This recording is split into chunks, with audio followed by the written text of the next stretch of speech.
camarades peuple d'Afrique, peuple de Côte d'Ivoire, mes chers frères et sœurs. C'est le nom d'Adjumani qui est gâté. Sinon, le grand-père de Baldassar, là, il réside en Côte d'Ivoire, en la personne d'Apollo Touré.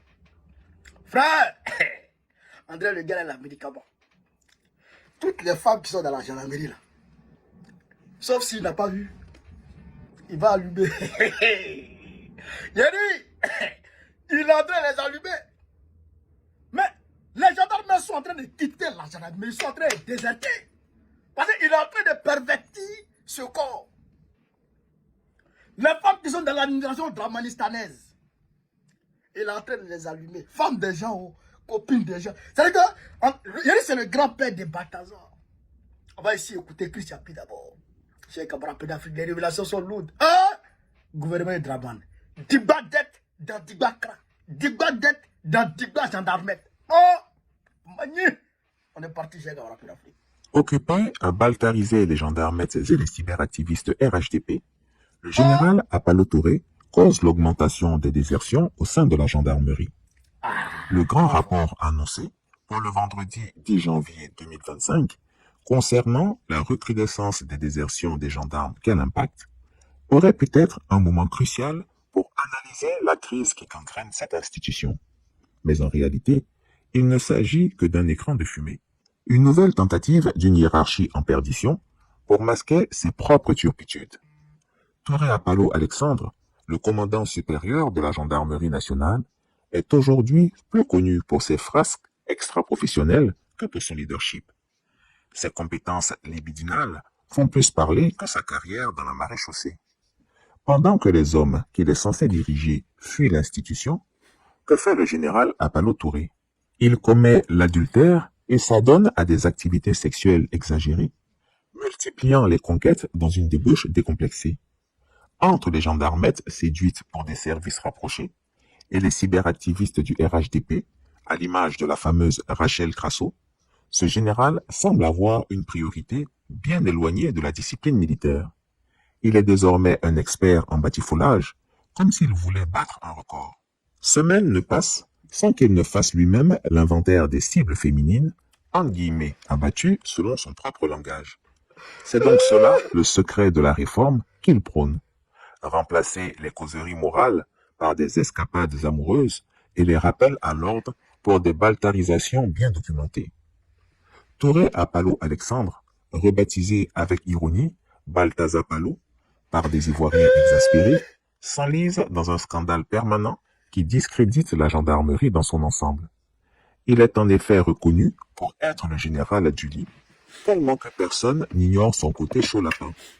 Comment inspirer les troupes lorsque l'on est soi-même incapable de respecter les principes d'éthique et de déontologie que l'on prêche? L'exemple vient d'en haut, dit-on. Mais dans cette gendarmerie-là, l'exemple est un homme perdu dans ses aventures personnelles, incapable de faire face à une crise qui s'aggrave chaque jour. Les désertions ne sont pas un mystère. Elles sont la conséquence logique d'un commandement déconnecté où les chefs se moquent des soldats et se complaisent dans leurs propres excès. Les Ivoiriens le savent bien. Le moral des troupes dépend du respect et de la droiture de leurs supérieurs. Mais comment espérer cela d'un général plus occupé à Mougou qu'à Manadji, plus soucieux de ses escapades amoureuses que du sort des gendarmes qui désertent en masse? Dans cette note officielle, on parle d'éthique, de responsabilité et de sanctions. Mais qui peut encore prendre ces mots au sérieux venant d'un tel personnage? Le seul impact de ces discours creux est de creuser davantage la méfiance et le dégoût au sein de cette institution. Si la gendarmerie ivoirienne est à la dérive, c'est parce que son chef en a fait un navire fantôme, guidé par ses pulsions plutôt que par une vision. Le général Apollo Touré doit assumer sa part de responsabilité dans la déliquescence de la gendarmerie nationale. Pendant qu'il continue de multiplier ses aventures extra-conjugales, les hommes qu'il est censé diriger choisissent l'exil ou l'abandon. Ce n'est pas en convoquant des causeries morales que l'on résoudra la crise, mais bien en mettant fin à ce commandement désastreux. Pour l'heure, Balthazar Palo restera dans l'histoire comme le général qui aura fait de la gendarmerie une institution à genoux, incapable de répondre aux défis de son temps. Une gendarmerie désertée par ses soldats, mais aussi par la dignité.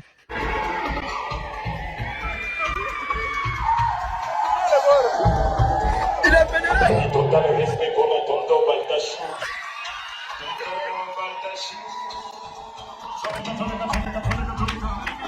Au début de l'église, on a respect du jour dossier. La danse était Balthazar.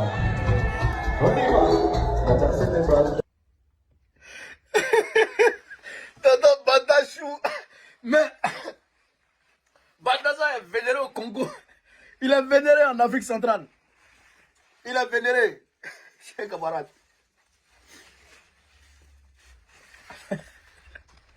Il est évidemment de Balthazar Palo.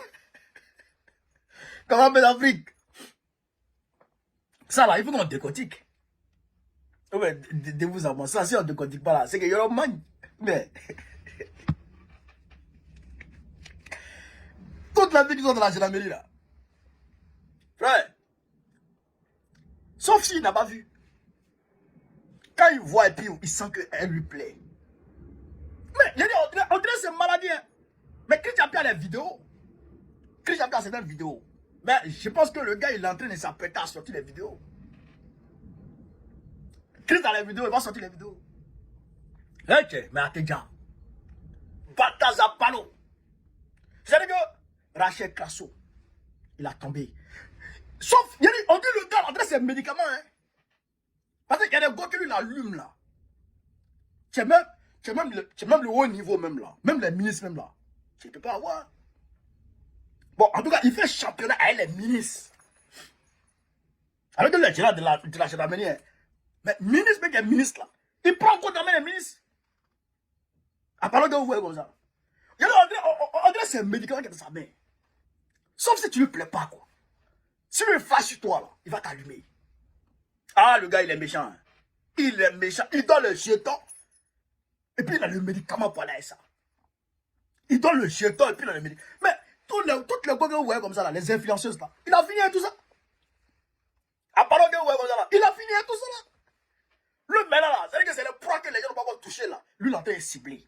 On dit, chaque semaine, il fait l'inventaire. Chaque semaine, il fait l'inventaire. Toi, tu es gendarme. Il voit ta femme, elle lui plaît, il va prendre.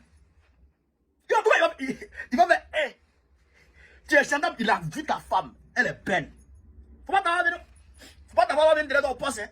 Si Apollo a vu ta femme, tu es gendarme, il va prendre. Même si tu es gendarme, il a vu ta femme, il va prendre.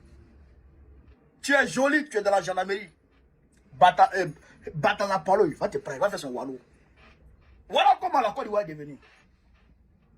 Voilà comment la Côte d'Ivoire est devenue. Plus d'éthique, plus de respect de déontologie, plus de morale, rien du tout. La dépravation totale. La dépravation totale des mœurs, des respects de la société, des respects des règles de la société. Il y a aucun respect de quelques règles de la société que ce soit encore. Rien n'est respecté encore. On s'en fout. On satisfait sa libido. On vole l'argent. On donne à qui on veut. Mais puisque le président lui-même, il est dedans. La première dame, elle-même, elle est dedans. Elle se laisse. Vous avez vu la Balthazarès? Vous avez vu, il y a un Balthazar et puis il y a la Balthazarès. Go qui mougoussait les roues là. Mais c'est la même chose que sa femme, la femme de Drawan. On est dans un pays. Mais Dieu même est étonné. Les anges même ne descendent plus en Côte d'Ivoire. Les anges ne descendent plus en Côte d'Ivoire. C'est-à-dire que quand les anges arrivent, ce qu'ils voient, ils ne peuvent pas rester. C'est pourquoi on souffre. Soleil de Côte d'Ivoire. En tout cas, c'est pas Afrique. Vous comprenez ça? Donc, l'heure est grave. Il faut sauver le pays. Il faut sauver la Côte d'Ivoire. C'est pourquoi je vous appelle tous à aller demain samedi à Makori, au stade de la résidence de Makori. Vous comprenez ça? Stade de la résidence de Makori. Partez là-bas demain pour le Diba meeting du président Laurent Gbagbo. Demain, pour le Diba meeting du président Laurent Gbagbo, à partir de 8 h, soyez là. Parce que si vous ne venez pas à l'heure, les gens viennent. Hein. Voilà. Quant à nous ici en France, on sera à Rouen. Rouen, à partir de 13h00. Au hall du pont roulant. Hall du pont roulant, 76 500. Pardon, 76 250 de Ville-les-Rouen. Je répète l'adresse. De Rouen. Hall du pont roulant, 76 250 de Ville-les-Rouen. On sera là-bas, je serai là. Je confirme ma présence, je serai là. On sera là-bas à partir de 13h00. Donc j'appelle tous les Ivoiriens, tous les Africains qui sont à Rouen, dans la région, en tout cas de Normandie, à faire le déplacement pour venir à Rouen. Je serai là. Ce sera une conférence, on va animer. Ce sera une conférence qu'on va animer avec tous les militants et sympathisants de Rouen. Voilà. Il faut venir, chers camarades d'Afrique, il faut venir. Les questions qui vous passent par la tête ici et là, venez avec ça, on va répondre. C'est ça qu'il s'agit. Vive l'Afrique libre, vive le panafricanisme, vive tous les pays panafricains. Babo, président de notre prochain, Inch'Allah.